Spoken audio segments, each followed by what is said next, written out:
that this process of resynchronization among those who are open to it is creating the reconnection to oneness, as it's called. All levels of being are entering the perception process, and suddenly, and my goodness, it happened to me in a big way a few years ago.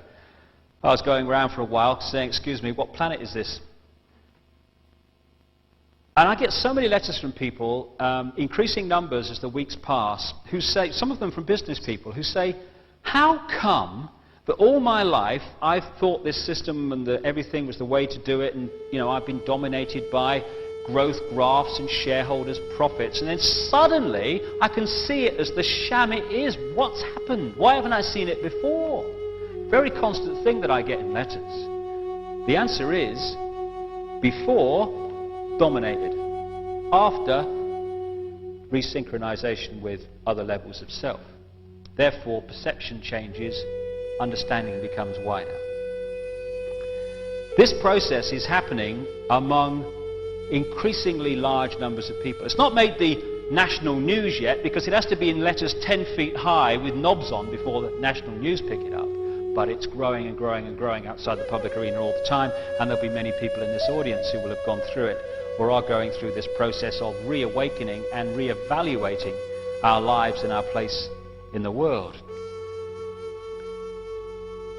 And this resynchronization and this realization of the questions that need to be asked creates a freedom.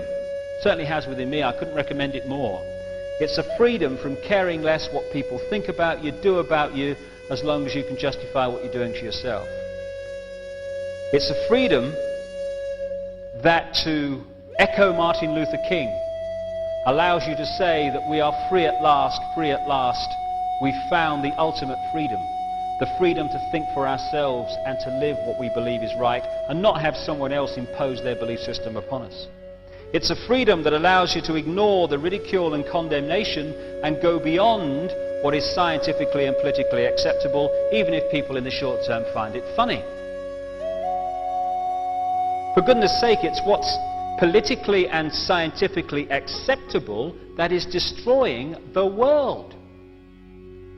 This freedom from thought control and behavior control through fear allows you to set agendas and not wait for agendas to become acceptable. Truth does not become truth only when it becomes acceptable. This world did not become round only at the point where it became acceptable to say it was round. It was always round, even back in the days when you were a loony if you said it was anything but flat. This is a time when we're coming together, both within ourselves and within the world. Coming together to remember who we are, why we're here.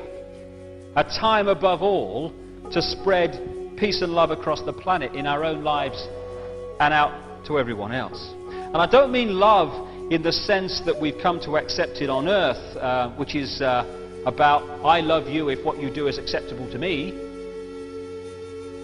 It's a love without condition, a love that doesn't seek to possess but seeks to set free. It's the kind of love we have for our children. We don't always like what they do or say. We may quite rightly say so, but we love them just the same. And when I kind of try to expose what's going on in the world, as so many other people are doing, I don't seek to expose the behavior of the manipulators to condemn them as people. They're victims too, controlled by some highly imbalanced consciousness that's working through them. We need to meet this manipulation with unwavering determination. Yes, but not with hatred and aggression to them as people, which just creates twice the hatred and twice the aggression, which is what we're trying to remove from the world. They may think they're in control, but they're not. They're just vehicles of a battle being played out on the levels of consciousness that's just reflecting itself in this physical world.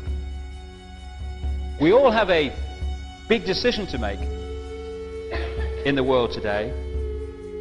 Are we going to make a stand against this manipulation?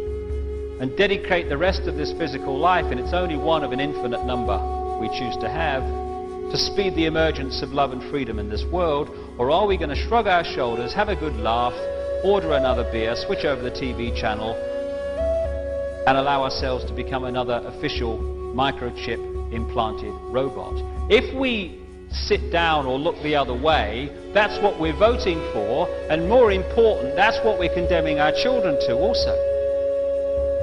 As Edmund Burke said, all it takes for evil for triumph is for good people to do nothing.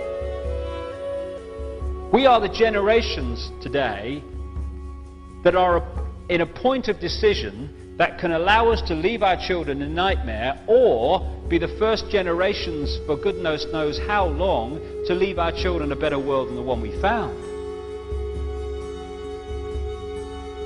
We need to open our hearts and our eyes.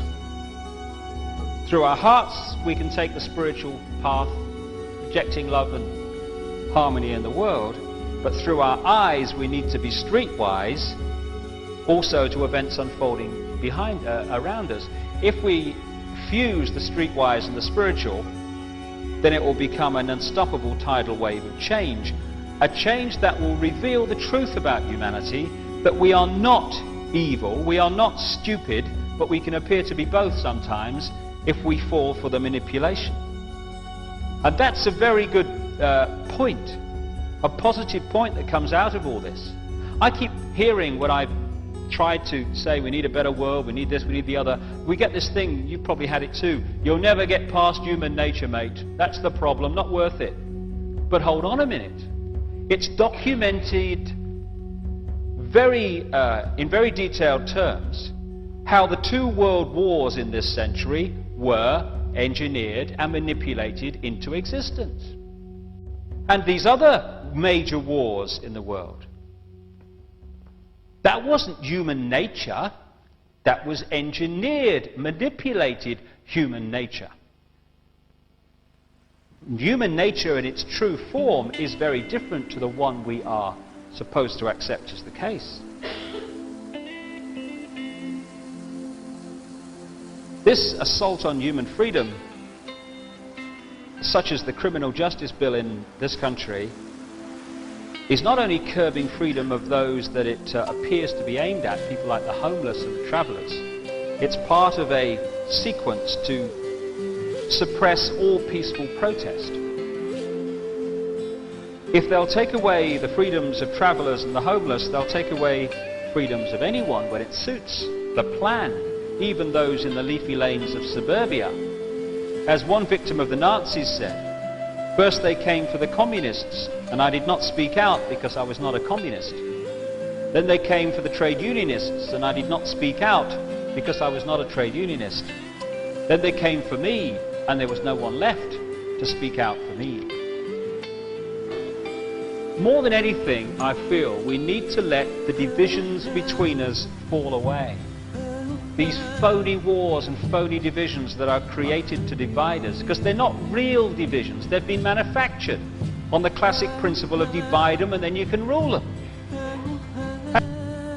The engineered wars and the divisions of race, of colour, of country, class, income bracket, and all the others we constantly invent. The us and them is precisely the situation that the manipulators want right across society. If we're going to sort this out, the us and them must become we. After all, we're all aspects of the one consciousness. I am you, you are me, I am everyone, and everyone is me. The divisions are just a physical illusion as part of the experience. Those who manipulate are not invincible.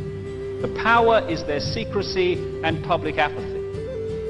The secrecy is now being unveiled and the game plan revealed. The public apathy is up to everyone to remove. As Gandhi said towards the end of British rule in India, although the British didn't realize it at the time, 100,000 Englishmen cannot control 300 million Indians if those Indians will not cooperate.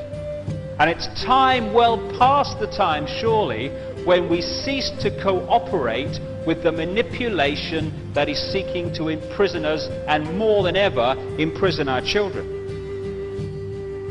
And if there's one urgent message to get across to the people of the world today, it is open your eyes and get off your knees. We're on the threshold at this time of incomprehensible change. And when you think of all the wonderful things that happen in the world and in people's lives, and the wonderful people and the wonderful things that people do, even against this background of engineered conflict that I've been talking about, think what the world will be like when all that engineered situation is removed and humanity can express its true glorious self. That's the world that awaits us. And it's nearer than we think. The truth is that humanity is overflowing with love and creativity which it is desperate to express. And in the words of a song by a very enlightened group of young people called East 17, "Don't you worry, 'cause it's all right. Don't you worry, child of light. We are the seed, a brand new breed. We'll succeed, our time has come. We are the new. These words are true. Let the light of love shine through. We shall love the earth and we shall love each other. We shall love those who hate us and we shall love those who love us. We shall not choose between them because all are one and one are all." And that's the truth that's re-emerging in the consciousness of increasing numbers of people on this planet today. We're here to change the world. People are beginning to remember that's why we are here. We chose to come and the time has come to do it. To quote a song from the 60s which summed up this time of great change on the planet and the decisions facing us. There's been a change in the wind and a split in the road. You can do what is right or you can do what you are told, and the prize of the victory will belong to the bold. These are the days of decision. For me, these are the days like never before to be bold. And if I could sum it up in a few words, it is think freedom, live freedom, and we shall be free.